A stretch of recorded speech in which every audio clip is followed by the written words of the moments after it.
À 42 ans, Laura Smith rompt le charme du silence qu'elle a si longtemps entretenu, comme si elle en arrachait brutalement le voile, avec les mots qui frappent dès la première seconde. Je veux rétablir certaines vérités. Il n'y aura jamais de paix possible. Cette phrase, sèche presque coupante, est un éclat d'acier lancé dans l'air encore tiède, des souvenirs de son père. Elle ne l'a pas prononcée pour provoquer ou pour nourrir l'habituelle fièvre médiatique, mais parce que, au fond d'elle, quelque chose a cédé. On ne se retient pas éternellement quand le cœur déborde et que la colère, longtemps contenue, finit par brûler plus que la douleur elle-même. Pour Laura, l'heure n'est plus à ménager les apparences ni à faire semblant d'accepter la version lisse que d'autres veulent imposer de Johnny. Elle ne supporte plus d'entendre des récits dont elle conteste l'authenticité, ni de voir se construire pierre après pierre une légende, filtrée par ceux qui, selon elle, sélectionnent les vérités comme on choisit les images les plus flatteuses d'une vie qui ne l'a jamais été entièrement. Lorsque Laura déclare dans Gala « Je veux qu'on raconte le vrai Johnny et pas des conneries », ce n'est pas une simple pique, ni même une réplique jetée sous l'effet de l'émotion. C'est une ligne rouge qu'elle trace clairement devant elle, une frontière qu'elle refuse désormais de laisser franchir. Car derrière ces quelques mots, il y a des années de blessures, tues de frustration, avalées de souvenirs déformés par des récits officiels dont elle se sent exclue.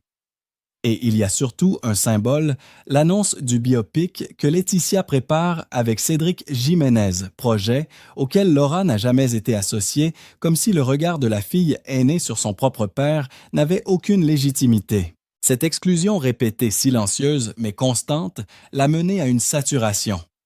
C'est ce trop-plein qui fait éclater sa voix aujourd'hui. Mais Laura ne se contente pas de contester. Elle crée. Elle riposte sur son propre terrain. L'annonce de son film autobiographique centré sur l'histoire d'une belle-mère jalouse qui s'immisce entre un père et sa fille n'est pas seulement un projet artistique, c'est un geste de reconquête. Elle prend la caméra comme d'autres prennent les armes non pas pour se venger, mais pour s'affirmer, pour reprendre le contrôle d'un récit qui lui a échappé trop longtemps, pour dire une vérité que personne ne racontera à sa place. Depuis 8 ans, elle avait retenu ces mots, comme on retient sa respiration sous l'eau, espérant peut-être que les tempêtes finiraient par se calmer d'elles-mêmes. Mais elles ne se sont jamais apaisées. Alors elle remonte enfin à la surface et parle sans détour, sans langue de bois, sans peur de froisser. Car ce qui la pousse aujourd'hui n'est pas l'amertume, mais la conviction intime qu'elle doit défendre la mémoire de Johnny telle qu'elle l'a connue, avec ses failles comme avec sa lumière. Et défendre par la même occasion sa propre place dans l'histoire de cet homme que le monde idolâtre, mais qui était d'abord pour elle un père. Tout semble aujourd'hui exploser, mais rien de ce qui arrive à 42 ans n'est né d'un simple mouvement d'humeur. Pour comprendre pourquoi Laura parle désormais avec cette clarté tranchante, il faut remonter au drame fondateur, celui qui a tout déséquilibré, le 5 décembre 2017. Ce jour-là, la France pleure Johnny Hallyday, idole nationale monument affectif, voix qui accompagnait les familles comme un vieux compagnon de route. Mais pendant que des millions de gens allument des bougies et relisent des paroles de chansons, une rupture plus intime se joue à huis clos. Laura, elle apprend la nouvelle comme on reçoit un coup de masse. Elle se précipite vers Marne-la-Coquette, cette demeure surnommée la Savannah, où son père vit ses derniers instants entouré de Laetitia et des 2 petites Jade et Joy. Pourtant, malgré la proximité du deuil, une distance infranchissable se dresse devant elle. Elle ne peut pas entrer. Tout est déjà verrouillé, décidé, filtré. Ce refus silencieux, cette porte qui ne s'ouvre pas, cette scène où elle n'a pas sa place, devient la première fissure d'un séisme qui va bouleverser toute sa vie. Les funérailles grandioses à la Madeleine donnent l'illusion d'unité, mais le vernis craque presque aussitôt. Quelques semaines plus tard, Laura découvre le testament de son père, un document rédigé en Californie selon le droit local. Ce papier froid administratif tranche plus violemment que n'importe quelle parole. Il ne contient pas une trace d'elle, pas une intention, pas une explication, rien. Tout l'héritage matériel moral artistique revient à Laetitia et aux 2 plus jeunes. Laura et David ne figurent nulle part. On aurait presque dit qu'ils n'avaient jamais existé dans la vie de cet homme qui pourtant leur avait donné un nom, une chanson, une part de lui-même. Le choc est immense. Comment concilier l'image d'un père aimant auteur de Laura avec la brutalité de cette exclusion totale? Comment accepter d'être effacé du jour au lendemain d'une histoire familiale qui vous a façonné? Cette douleur, Laura ne l'exprime pas immédiatement. Elle tente d'abord la voie de la dignité. Fin janvier 2018, elle adresse une première lettre à Laetitia. Rien d'agressif, quelques lignes mesurées, presque tendres dans leur retenue, demandant simplement d'avancer dans la succession avec clarté et respect. La réponse de Laetitia brève, polie, annonce que les notaires entreront en contact. Mais cette façade cordiale se fissure très vite, en étudiant les documents. Laura et David découvrent l'ampleur du gouffre, aucune disposition en leur faveur. Aucun geste symbolique, aucun objet, même chargé de mémoire. Alors, une deuxième lettre part cette fois plus directe, demandant un droit de regard sur l'album posthume en préparation, comme le ferait tout enfant désireux, de préserver l'intégrité artistique de son père. Laetitia réplique sèchement, comme si cette demande n'était qu'une intrusion injustifiée. La tonalité change, le dialogue se rompt. Quelques jours plus tard, Laura décide de contester le testament publiquement. Ce geste n'est pas une déclaration de guerre, c'est un appel à la justice, une tentative de rétablir une place que le papier lui a niée. Mais à partir de ce moment, le drame intime devient affaire nationale, et aucune des deux femmes ne pourra plus revenir en arrière. La contestation du testament ouvre une brèche qui en quelques semaines se transforme en une véritable déflagration. Rien ne prépare un individu, encore moins une femme discrète comme Laura, à la violence d'une guerre à la fois judiciaire et médiatique. Dès que l'affaire devient publique, les plateaux de télévision se transforment en tribunaux improvisés, les éditorialistes en procureurs et l'opinion en jury. La France entière semble convoquée pour départager deux femmes que tout oppose désormais, la fille aînée de Johnny, blessée mais digne, et la veuve soudain placée au cœur d'un orage qu'elle prétend n'avoir jamais voulu. Les journaux à sensation, eux, flairent immédiatement le scandale du siècle. On scrute les expressions de Laura à la sortie du tribunal, on dissèque chaque geste de Laetitia lors de ses apparitions publiques. On multiplie les unes tapageuses, guerre à l'idée, le clan déchiré. Laura contre Laetitia qui dit vrai, la fortune du rocker en jeu. La mécanique médiatique s'emballe. Elle broie, elle amplifie, elle déforme. Pour Laura, cette exposition soudaine est un choc aussi violent que le contenu du testament lui-même. Elle, qui déteste les projecteurs, se retrouve projetée au cœur d'un ouragan où tout se mélange, la douleur réelle, les attaques injustes, les fantasmes du public. Dans les talk-shows, certains la présentent comme une héritière capricieuse, prête à se battre pour un patrimoine qu'elle n'aurait pas mérité. D'autres, au contraire, la décrivent comme une victime sacrifiée, une fille bafouée par une belle-mère calculatrice. Cette dichotomie caricaturale lui colle à la peau. Elle raconte plus tard qu'elle se sentait traquée, observée, jugée dans chacun de ses mouvements. Dans un entretien pour la série Surface, elle utilise une expression saisissante, « animal blessé ». Deux mots qui résument l'essentiel. Car elle avance, oui, mais à vif écorché, tentant de survivre dans un espace où chaque geste est interprété, chaque silence suspect, chaque parole instrumentalisée. Cette guerre n'a rien de symbolique. Elle se joue réellement dans les tribunaux de deux pays en France où la loi protège les enfants grâce à la réserve héréditaire. Aux États-Unis, où le testament rédigé par Johnny semble parfaitement légal. Deux systèmes juridiques, deux visions de la famille, deux conceptions de la transmission se font face et Laura est prise entre ces mondes sans compatibilité. Avec son demi-frère David, elle choisit de se battre non pas pour une fortune, mais pour un principe, celui qu'un père ne peut effacer ses enfants d'un trait de plume. Leur argumentation est simple, presque évidente. Johnny vivait en France, y était fiscalement résident, donc la loi française s'applique. Mais la contre-offensive de Laetitia est immédiate, elle invoque la volonté du défunt sacralisé, indiscutable, presque sacré. C'est sa décision, répète-t-elle. Et cette fermeture, cette intransigeance, attise encore davantage la tension entre les deux femmes. Pendant 2 ans et demi, les avocats se succèdent. Les audiences s'enchaînent, les dates s'inscrivent sur les calendriers. comme autant de coups de massue. Laura tient, mais chaque jour coûte. Elle le confiera plus tard, cette bataille lui aura pris bien plus que du temps et de l'argent. Elle y a laissé une part de son innocence, un morceau de sa confiance dans les autres et un fragment de sa réputation.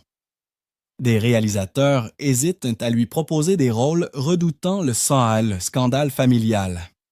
Des producteurs reculent, craignant que son nom attire plus de polémiques que de cinéma. Et elle, au milieu de cette tempête, essaie malgré tout de rester droite, d'avancer, de ne pas laisser la colère l'engloutir. Car pour elle, ce n'est pas une querelle d'héritage, c'est un combat pour exister, pour être reconnue, comme la fille de cet homme dont elle porte le nom véritable. Smet, celui qu'aucun papier, aucune décision ne pourra jamais lui retirer. Lorsque l'été 2020 arrive enfin, après plus de 2 années, d'un affrontement épuisant, Laura et David acceptent de conclure un accord avec Laetitia.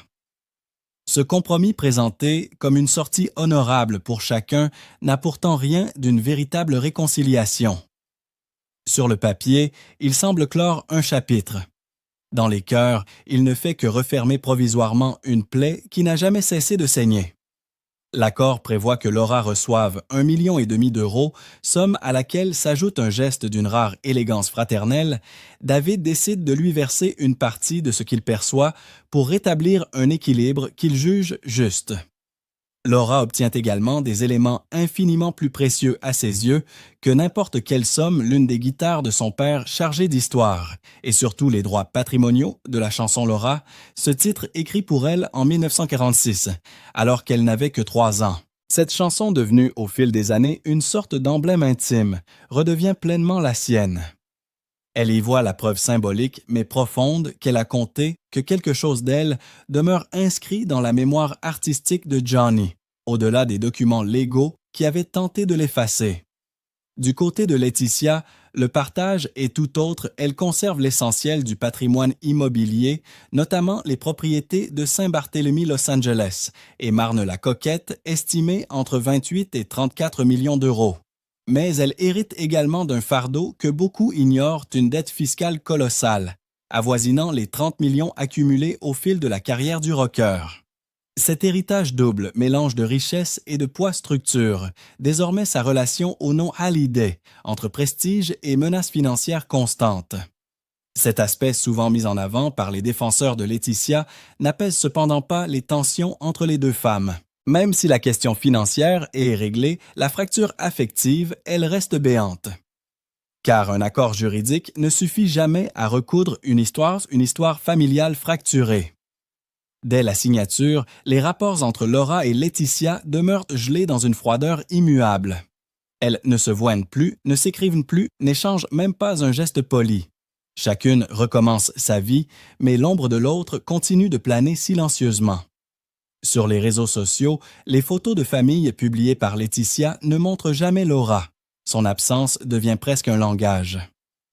Lors de l'anniversaire des 20 ans de Jade en 2024, un cliché montre David auprès de Laetitia, mais Laura, elle n'apparaît nulle part, comme si la fracture s'inscrivait jusque dans la composition des images. Les rares tentatives publiques de rapprochement sont tout aussi ambiguës. En décembre 2023, Laetitia affirme avoir invité Laura et David à l'exposition consacrée à Johnny à la porte de Versailles. Le message semble cordial, presque bienveillant, mais la phrase qui suit, lâchée dans 60 Minutes Inside, résonne comme une flèche acérée. Ils ont fait beaucoup de promesses qu'ils n'ont pas tenues. Cette accusation, adressée à propos de Jade et Joy, blesse profondément Laura. Être présentée comme celle qui abandonne ses demi-sœurs alors qu'elle estime avoir été tenue à l'écart de toute la famille pendant 2 ans de bataille judiciaire lui paraît d'une injustice insupportable. Pourtant, elle ne répond pas publiquement. Ce silence, cette retenue presque douloureuse, montre à quel point elle choisit désormais de ne plus se battre sur le terrain des déclarations télévisées. Mais elle n'oublie rien. Car les blessures ouvertes par le testament n'ont pas seulement touché la question de l'héritage, elles ont fissuré les liens familiaux les plus intimes, transformant une discorde juridique en cicatrice affective, que rien, pas même un accord officiel, ne pourra totalement effacer. L'année 2025 marque un tournant décisif. Laura réapparaît non plus comme la survivante d'une guerre familiale interminable, mais comme une artiste prête à reprendre en main son histoire. Tout commence en juin lorsqu'elle participe au clip Appelle-moi Johnny de Pascal Obispo, un hommage musical d'une délicatesse rare. Pour la première fois depuis longtemps, elle parle d'une forme de réparation. Avec ce clip en hommage à mon père, je me répare. Cette phrase simple mais vibrante dit tout. Elle ne cherche plus à combattre sur le terrain où elle a été blessée. Elle avance désormais sur celui qu'elle maîtrise l'art, la création, le regard sensible qu'elle porte sur le monde. Sa présence dans ce projet n'est pas un geste sentimental isolé, c'est le premier signe d'une offensive plus large méthodique, presque stratégique. Car la bataille narrative reprend, toujours en juin 2025, dans les colonnes de gala. Laura profite de cet hommage pour glisser une remarque apparemment anodine, mais qui vise directement Laetitia et le biopic qu'elle prépare depuis des années. C'est bien de n'avoir rien fait dans l'urgence comme un biopic, parce qu'il faut respecter le temps du deuil. La formule est effeutrée, mais la critique est limpide. Elle reproche à la veuve d'avoir voulu figer l'histoire de Johnny trop vite, comme si l'urgence de contrôler la mémoire primait sur le recueillement. Laetitia, qui travaille désormais avec le réalisateur Cédric Jiménez après l'abandon du projet initial de Jalil Lesper, n'a jamais proposé à Laura de participer ni même de lire une version préliminaire du scénario. Le contraste est saisissant. Obispo prend la peine de prévenir Laura par respect. L'équipe du biopic, elle l'ignore. Cette absence de considération devient le cœur du discours de Laura qui refuse désormais qu'on écrive l'histoire de son père sans elle, ou pire contre elle. C'est alors que survient la phrase qui fait trembler tout le paysage médiatique « Je ne suis pas contre un biopic sur mon père, j'en rêverais même.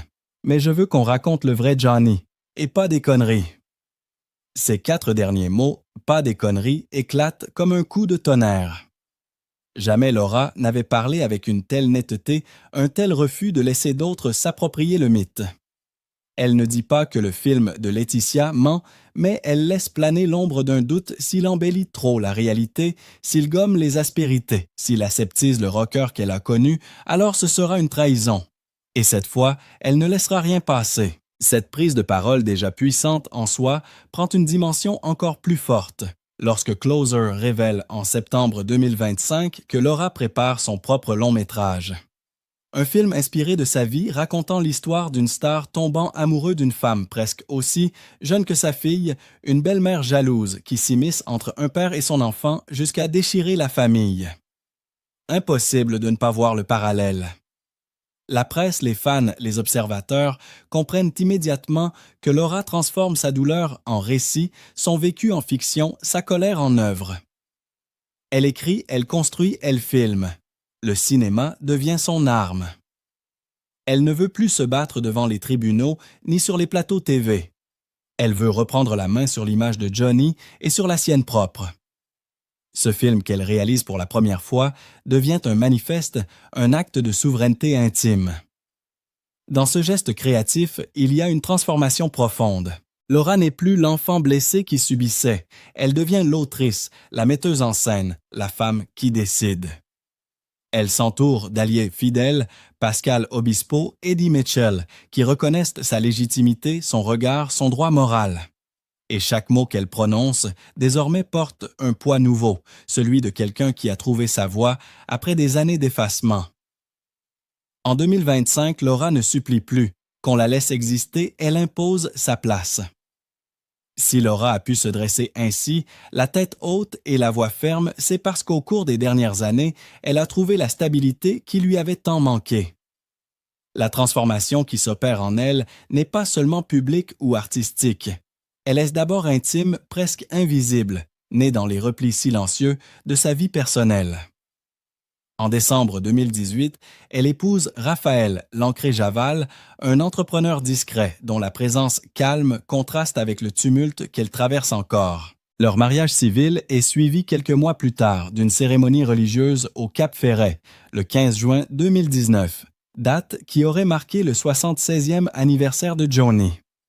Ce choix n'est pas anodin en célébrant son amour ce jour-là. Laura inscrit la mémoire de son père dans sa propre histoire, comme pour affirmer qu'elle porte désormais son héritage autrement loin des querelles judiciaires. Puis, le 7 octobre 2020, elle devient mère pour la première fois. La naissance de son fils Léo Prénom, chargé de sens, puisque Johnny s'appelait Jean-Philippe Léo Smet, marque un basculement profond. Léo porte également en second prénom Jean comme un écho tendre au premier prénom de Johnny, tandis que Didier rend hommage au père de Raphaël.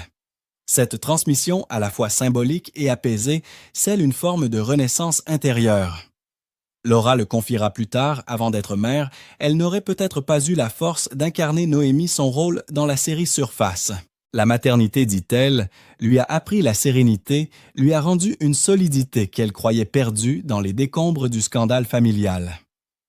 À 42 ans, elle se tient aujourd'hui dans un équilibre qu'elle n'avait jamais connu, auparavant mariée mère d'un enfant de 5 ans, capable de regarder son passé droit dans les yeux sans trembler. Elle ne cherche plus à plaire, ni à convaincre, ni à se justifier. Elle sait désormais qui elle est, ce qu'elle veut préserver et ce qu'elle refuse catégoriquement. Elle ne se laisse plus intimider par l'image que les médias projettent d'elle, ni par les critiques de ceux qui voudraient la réduire à un épisode douloureux de la saga Hallyday. Son combat pour la mémoire de Johnny n'est plus seulement un combat juridique ou artistique, c'est une démarche intime visant à retrouver sa juste place, celle d'une fille qui a existé, qui a compté, qui porte les yeux de son père et son véritable nom. Et c'est précisément cette reconstruction personnelle qui la rend aujourd'hui prête pour l'affrontement final qui se profile. En 2027, le biopic piloté par Laetitia doit sortir pour commémorer les 10 ans de la disparition de Johnny.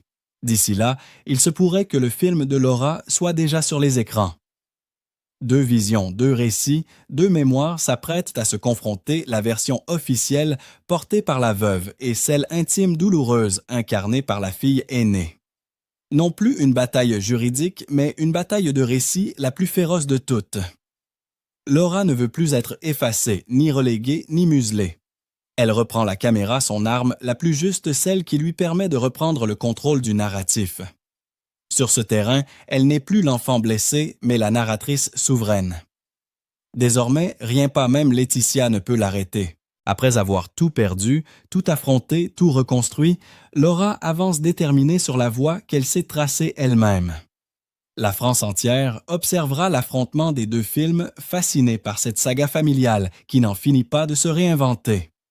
Mais une chose est sûre, cette fois, Laura ne sera plus la victime silencieuse. Elle sera celle qui éclaire, qui raconte, qui cadre celle qui tient enfin la caméra. À 42 ans, Laura Smet brise un silence de plusieurs années pour défier Laetitia Hallyday et reprendre sa place dans l'histoire de son père. Depuis la mort de Johnny en 2017, le testament californien, les lettres de 2018, la guerre médiatique et les batailles judiciaires ont laissé en elle des blessures profondes. L'accord de 2020 n'a rien apaisé, la rupture affective demeure totale. En 2025, Laura revient plus forte, critique le biopic de Laetitia et prépare son propre film, transformant la douleur en création. Mariée mère apaisée, elle s'affirme désormais comme narratrice de sa vérité, prête à affronter la mémoire officielle.